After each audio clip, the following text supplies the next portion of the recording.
Assalamu alaikum. Today we will learn about work breakdown structure. Uh, this is object-oriented software engineering course. The course code is CSE 304. I am Momina Shaheen from Computer Science Department, ComScience University. Let's discuss the outline of this whole video tutorial. We will start from the brief introduction of work breakdown structure. Then we will move toward how the WBS or work breakdown structure helps the manager. Then we will see how to break down a project, and at the end, a complete demonstration on drawing WBS will be given. Let's say we have a big project, we have a complex project, and it has many complexities when we want to execute the whole project, but it can be simpler and manageable if we break down the whole project into some manageable tasks and activities. So what mostly project manager do is to simplify the project in terms of execution. Let's say WBS की बात करते हैं कि WBS क्या होता है. वो help करता है how we can manage the larger task into simpler task, into some chunks of work.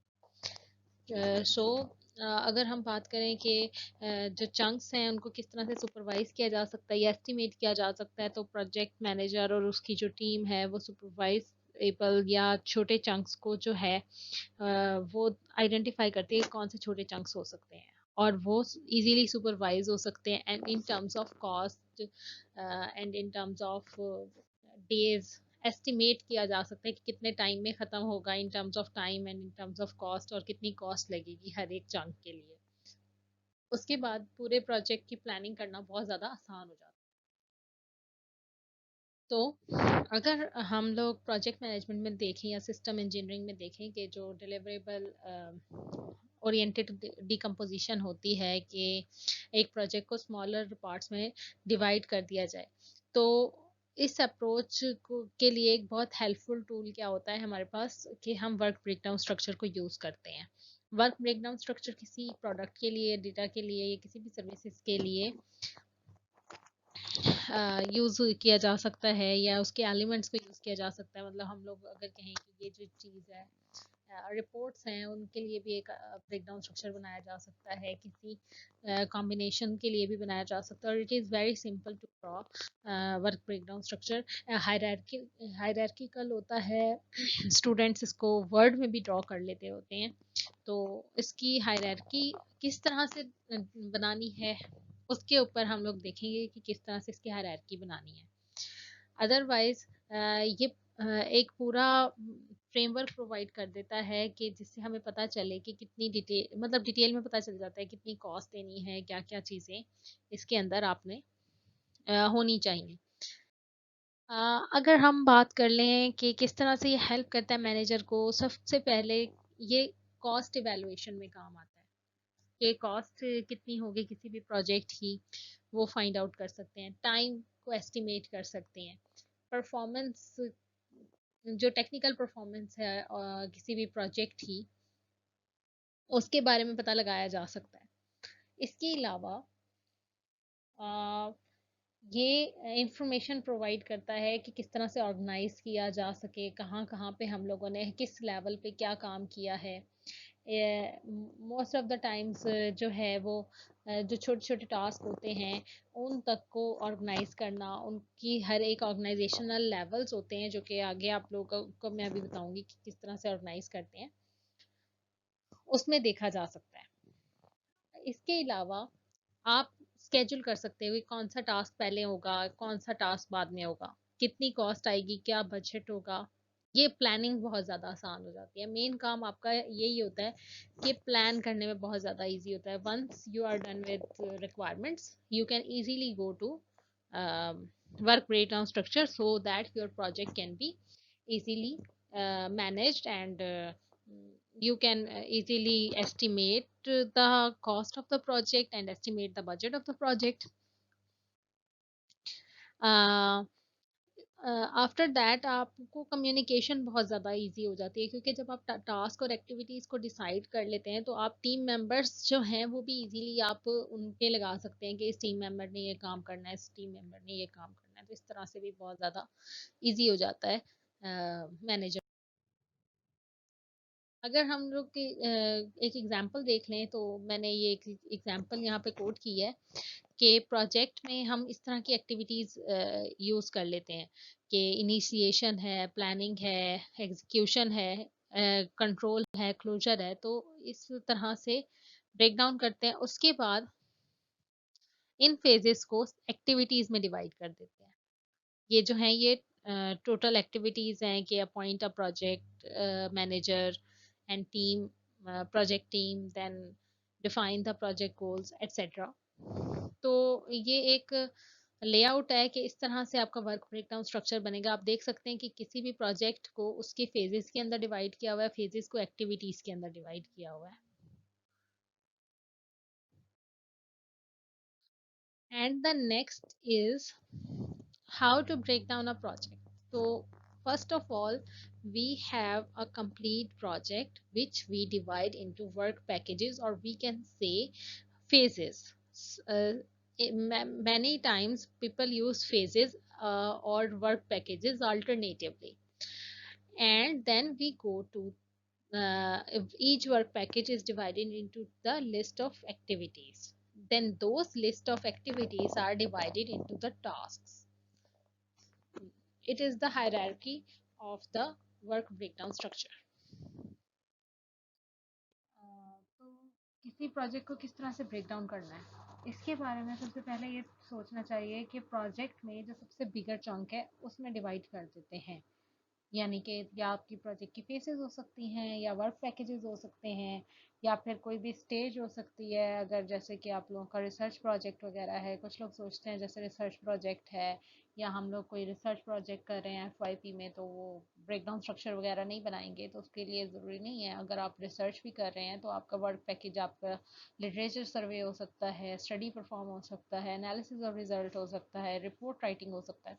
तो ये वर्क पैकेजेस में कह सकते हैं कि एक बिगर चंक होता है किसी भी काम का, कि उसे हम लोग फेजेस में डिवाइड कर देते हैं। कहीं पे ये फेजेस के तौर पे भी यूज़ होता है। तो प्रोजेक्ट को फर्स्ट ऑफ ऑल जो प्रोजेक्ट की नेक्स्ट हायरार्की होती है वर्क पैकेज, उसमें ना डिवाइड किया जाता है या डिकम्पोज किया जाता है। उसके बाद एक्टिविटीज आती हैं, यानी कि एक्टिविटीज वर्क पैकेजेस को एक्टिविटीज में आगे फर्दर और डिकम्पोज किया जाता है। अब जैसे कि पहले था लिटरेचर सर्वे, तो लिटरेचर सर्वे में हमने आइडेंटिफाई करना होता है कौन सा सर्वे देना है, कितना कैसे करना है सर्वे, इंटरिम रिपोर्ट सबमिट करानी है, क्वेश्चन प्रिपेयर करने हैं। अगर आप इन केस आप प्रोजेक्ट बना रहे हैं तो आपका वर्क पैकेज होगा स्पेसिफिकेशंस।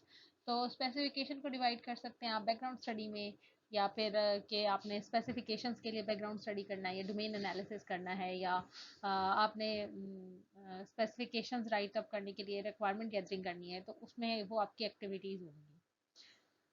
तो उसमें आपको पूरा जो है देना पड़ेगा, ये एक्टिविटीज़ परफॉर्म होंगी इस फेज़ के अंदर। नेक्स्ट, एक्टिविटीज़ को डिकम्पोज किया जाता है टास्क में। एक एक्टिविटी को मल्टीपल टास्क में डिकम्पोज किया जाता है। इसमें अब उससे भी छोटी चीज़ें जो हैं वो ये हो सकती हैं, जैसे कि आपने किसी से डेटा कलेक्ट करना है, collect data from the users, collect data from the client, collect data, या इंटरव्यू सब्जेक्ट्स इंटरव्यू करने हैं, कुछ क्वेश्चनेयर यूज़ करना है, या कुछ भी आपने करना है, तो वो आपके टास्क हैं। अच्छा, अगर कोडिंग की बात में बात करें तो आपने जो कोडिंग के डिफरेंट मॉड्यूल्स हैं वो आपके टास्क हो सकते हैं कि ये टास्क आपने करने हैं। डिज़ाइन की बात करें तो जो डिज़ाइंस बनाने में हर एक डायग्राम हो सकती है, या फिर जैसे स्ट्रक्चरल चार्ट्स हैं या स्ट्रक्चरल डायग्राम्स हैं, वो आपके टास्क हो सकते हैं। तो डिज़ाइनिंग के टास्क आ सकते हैं। इसमें टास्क जो है वो सबसे स्मॉलर चंक होता है। जैसे आपने रिव्यू पेपर बाय जोन्स लिखा हुआ है, या इंटरव्यू सब्जेक्ट्स हैं, इनके आपने अगर स्पेसिफिकेशंस की बात करें तो आपने अगर एक यूज़र को भी स्टडी करना है कि यूज़र से इनपुट ले रहे हैं अबाउट सम रिक्वायरमेंट्स, तो उसमें भी जो पेपर्स होंगे या जो उनकी रिक्वायरमेंट्स लेने का होगा वो एक टास्क होगा। ठीक है, जो अब टास्क में डिवाइड करने का फायदा ये होता है कि हर टीम मेंबर को टास्क डिवाइड हो जाते हैं कि ये टास्क आपने करना है, ये टास्क आपने करना है। तो अगर सब्जेक्ट्स को स्टडी करना है या यूजर्स को स्टडी करना है या क्लाइंट से फीडबैक लेनी है तो वो भी एक टास्क है। तो मतलब टास्क की कैटेगरी ज़्यादा और डिकम्पोज्ड होती है। तो अगर हम देखें तो कंप्लीट प्रोजेक्ट को इस तरह से work package 1, work package 2, work package 3 में डिवाइड किया हुआ है। तो हमने बिल्कुल प्रोजेक्ट के फ़ौरन बाद इसकी नोटेशन ही यही है कि वर्क पैकेजेस होते हैं या फेजेस होते हैं, ये हमारा तकरीबन टॉप लेवल है ना। नेक्स्ट वर्क पैकेज 1 को फर्दर डिवाइड कर दिया जाता है मल्टीपल एक्टिविटीज़ में इस तरह से। ये हमारी एक्टिविटीज़ होती हैं, activity 1 2 3 up to so on. After that activities को डिवाइड किया जाता है टास्क के अंदर, टास्क 1, टास्क 2, टास्क 3। ये लोअर लेवल होता है या लोएस्ट लेवल होता है। तो हमारे पास कुछ इस तरह से हायरार्किकल स्ट्रक्चर बनता है कि पूरे कंप्लीट प्रोजेक्ट का ये होता है। अब समटाइम्स जैसे सॉफ्टवेयर प्रोजेक्ट हैं बहुत ज़्यादा कॉम्प्लेक्स होते हैं तो उसमें और टास्क अनसर्टेन भी होते हैं, तो समटाइम्स ऐसा भी होता है कि टास्क को एक्सक्लूड कर देते हैं, एक्टिविटीज़ तक जो है ना वो डिवीजन रखते हैं। ये भी किया जा सकता है। हमारा काम ये होता है कि हमने एस्टिमेशन प्रॉपर करनी है, अब चाहे वो एस्टिमेशन टास्क तक डिकम्पोज करके आए या एक्टिविटीज़ तक ही हो जाए। हमने सिर्फ और सिर्फ हमारा काम यह है, हमने फाइंड आउट करना है कि किस तरह से आप एस्टिमेट कर सकते हो कोई मतलब मेयरेबल चंक तक ना हम डिवीजन करते हैं। अब मेयरेबल चंक अगर आपको एक्टिविटीज़ में ही रिसीव हो रहा है तो वेल एनफ, अदरवाइज टास्क में तो हो ही जाएगा। So now we should move toward a complete demonstration on making WBS or work breakdown structure. So uh, after some time, the whole demonstration is explained.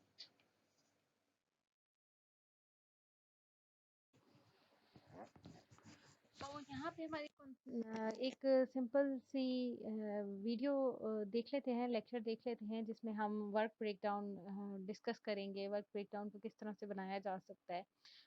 तो visual paradigm अगर आप open कर लें तो उसमें आप न्यू के ऑप्शन में जा सकते हैं, यहाँ पे आप वर्क ब्रेकडाउन स्ट्रक्चर को क्लिक कर सकते हैं और नेक्स्ट कर सकते हैं। अच्छा, अब हमें विजुअल पैराडाइम यूज़ करने का सबसे बड़ा फ़ायदा ये होता है कि इसमें कुछ जेनेरिक वर्क ब्रेकडाउन स्ट्रक्चर मिल जाते हैं। जैसे कि ये है, इसको अगर हम यूज़ करेंगे एज वर्क ब्रेकडाउन स्ट्रक्चर तो बहुत क्विकली हमें मिल जाएगा कि किस तरह से बना बनाया हमें स्ट्रक्चर मिल जाएगा जो कि काफ़ी हद तक हमारे प्रोजेक्ट से भी मैच करेगा। अब इसको अब इसमें क्या होगा कि आपको एडिशन करनी पड़ेगी, चेंजेस करनी पड़ेंगी कि किस तरह से वर्क ब्रेकडाउन को सेट किया जा सकता है। तो यहाँ पे काफ़ी सारे मल्टीपल ऑप्शंस हैं, जैसे कि यहाँ हम देख सकते हैं कि हम कोई फेज़ ऐड करवानी है। लेट्स से कि मैंने कहा कि स्पेसिफिकेशन है, इम्प्लीमेंटेशन है, टेस्टिंग है, डिलीवरी है। ठीक है, अब हमारे पास एक और फेज़ होनी चाहिए थी, डिज़ाइन, जो कि मिसिंग है। मैं चाहती हूँ कि यहाँ पे डिज़ाइन फेज़ हो जाए, तो मैं यहाँ पे न्यू राइट को वर्कर करूँगी एंड यहाँ पे मैं लिख सकती हूँ सिस्टम डिज़ाइन और ये हो जाएगी 1.2 और सिस्टम, सॉरी, सिस्टम डिज़ाइन। ठीक है, अब ये हमारे पास एक सिस्टम डिज़ाइन हो गई जो कि आई है। इसको चेंज भी किया जा सकता है। अच्छा, इसके बाद आपने क्या करना है, इसके सबऑर्डिनेट्स बनाने जो उससे नीचे की एक्टिविटीज़ थे, जैसे कि ये। तो अगर हम ये कह लें हाई लेवल डिज़ाइन,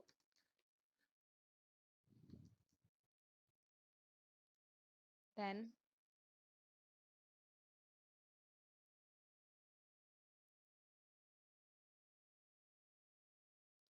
लो लेवल डिज़ाइन, सही है। तो इस तरह आप बना सकते हैं, इसको चेंज कर सकते हैं। अच्छा, इसके अलावा इसकी जो मूवमेंट है उसको चेंज किया जा सकता है। यानी कि मैं इसको यहाँ पे ले आती हूँ, हम मूव कर सकते हैं इसे, जैसे एक प्रॉपर होता है। ये हमारा वर्क ब्रेकडाउन स्ट्रक्चर है। अब आप लोग परेशान होंगे कि ये क्या लिखा हुआ है, ये एफर्ट वगैरह कैलकुलेट करके ना लिखी हुई है मल्टीपल उसमें, तो आप वो चाहो तो ना भी लिखो। और अगर कोई नया प्रोजेक्ट अपने हिसाब से क्रिएट करना चाह रहा है, नया इमेज बनाना चाह रहा है वर्क ब्रेकडाउन स्ट्रक्चर का, और वो इसको यूज़ नहीं करना चाह रहा, तो वो सिंपली न्यू डायग्राम पे जाके वर्क ब्रेकडाउन स्ट्रक्चर को सिलेक्ट करके ब्लैंक डॉक्यूमेंट भी ले सकता है। और ब्लैंक डॉक्यूमेंट लेने के बाद करना आपने यहाँ पे भी वही है कि अ,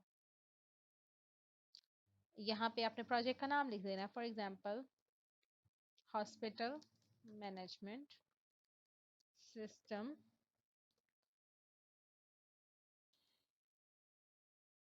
ऑलराइट, प्रोजेक्ट के नाम लेने के बाद आगे हमने सबऑर्डिनेट लिख देना है। तो सबऑर्डिनेट में एलिमेंट वन क्या होगा, फॉर एग्जांपल स्पेसिफिकेशंस।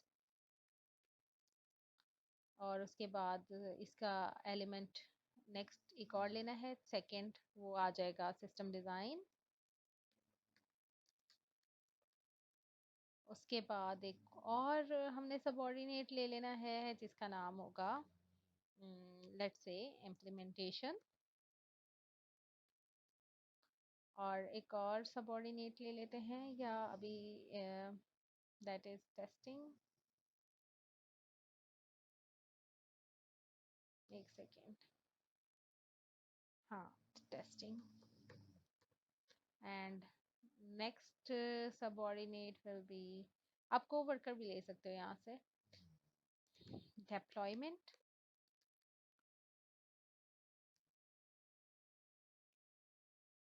ओके, अब नेक्स्ट इसका जो सबऑर्डिनेट है, और उस अ, ये उसके भी सबऑर्डिनेट ले सकते हैं आप, लेकिन मैं इसको लेना नहीं चाह रही थी।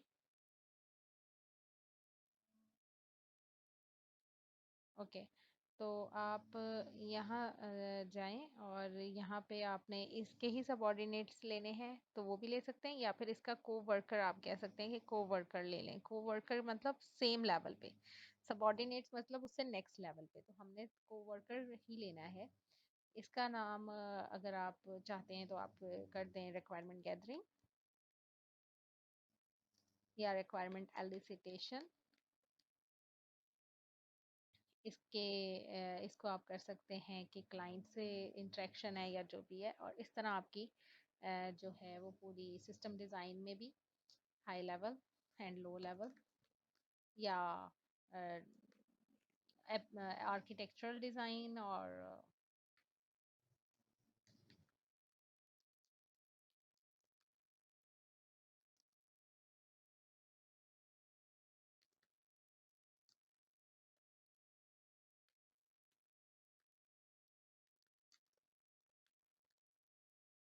और इसके अलावा आप इसके अंदर और भी एक एलिमेंट ले सकते हैं कि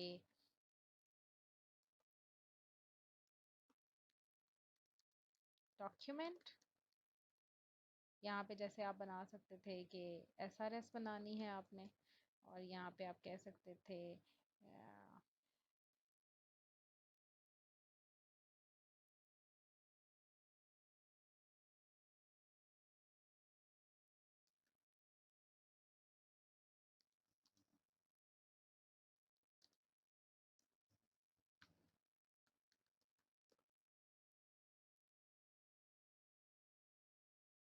यहाँ इम्प्लीमेंटेशन के डिफरेंट टास्क हैं वो आप लिख दें, और इसी तरह टेस्टिंग के डिफरेंट टास्क जो हैं वो आप लिख देंगे, और ये कंप्लीट आपका हो जाएगा वर्क ब्रेकडाउन स्ट्रक्चर। तो एज टास्क भी आप लोग ये करें कि आपने अपने प्रोजेक्ट का जो है वर्क ब्रेकडाउन स्ट्रक्चर बनाना है। और आज के लिए बस इतना ही। हमने डेमोन्स्ट्रेशन देख ली है कि किस तरह से आपने वर्कर्स ऐड करने हैं या ये चीज़ें ऐड करनी है। यहाँ पे आपको पैकेजेस मिल जाएंगे और ये बहुत ज़्यादा सिंपल है कि किस तरह से वर्क ब्रेकडाउन स्ट्रक्चर बनाया जाता है, और ये आपकी रिपोर्ट में ज़रूर शामिल होना चाहिए। So after the demonstration, we can see we have what we have learned in this video. First of all, we um, went through a complete introduction of work breakdown structure. Then we see how we sorry why we use work breakdown structure. Then we see how it helps the manager. Then we see how it is breakdown into the how the work is breakdown into the activities and tasks.